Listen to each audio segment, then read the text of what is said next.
Welcome back to 18 News Time once again for our weekly visit to the Dubois County Humane Society. Shelby Wendholt's with us this week, and this week we're taking a look at Claudia. So Shelby, why don't you tell us about Claudia? All right, so Claudia is approximately 10 years of age.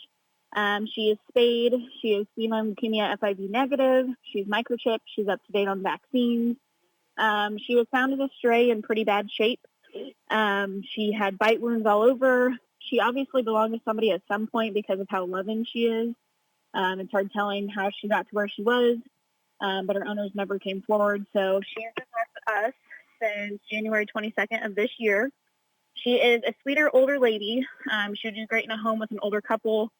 She might even do good in a home with, a family with kids. We really haven't introduced her to kids, especially because of this quarantine.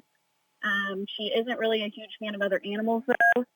She typically can be pretty grumpy toward them, but she has recently learned to coexist with the other cats here, and she's not as grumpy as she used to be with them. She's one of those that's constantly headbutting and following you around and begging for love. She just doesn't like to share with other cats. Gotcha. Mm-hmm. We were going to be talking about declawing today, so Shelby, why don't you tell us about declawing? So one thing I love that Donna always did was talk about a concerning subject and try to educate the public about it. So as a tech, one thing that I always like to educate the public about is declawing.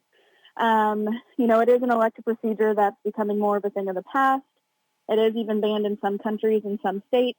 I think it's banned in New York here in the States. But we do try to educate adopters about declawing and what it actually entails, because some just see it as removing a toenail or removing all of their toenails, obviously, and don't realize that it's an actual amputation of the cat's third toe bone. So if we compared it to humans, it'd be like amputating the tip of, the last joint of each finger on a human. So it's an actual amputation.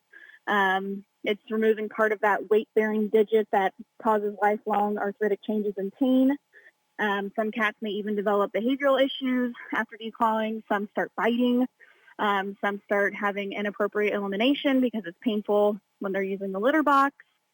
Depending on where the declaw is performed, how it's performed, there are some cats that have remaining bone fragments in their toes that can cause a tremendous amount of pain. So it'd be like us walking on a sharp rock for the rest of our life in our sock.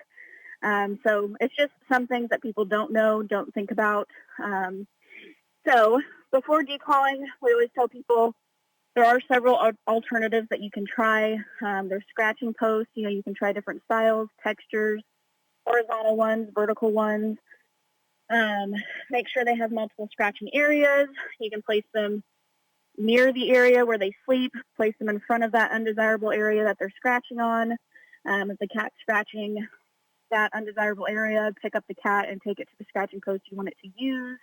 There are some things that you can put on the actual scratching post to attract them to it, like catnip. There's also a product called Siva Scratch. You can order that on Amazon. I think it's fairly reasonable, but it's like a gel liquid that you put on the scratching post. And then, you can always try the basics like nail trimming. And, cats are easier than dogs because you can always see the quick.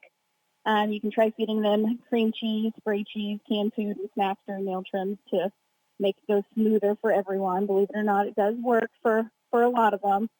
And then another option are these plastic nail caps.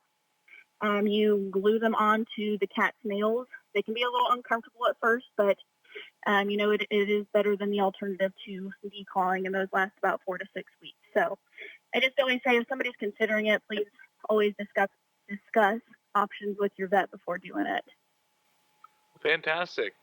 So to learn more about Claudia and all the other fine animals at the Dubois County Humane Society, make sure you check out their website at duboiscountyhumane.org as well as petfinder.com, and make sure you check them out on social media such as Facebook and Twitter.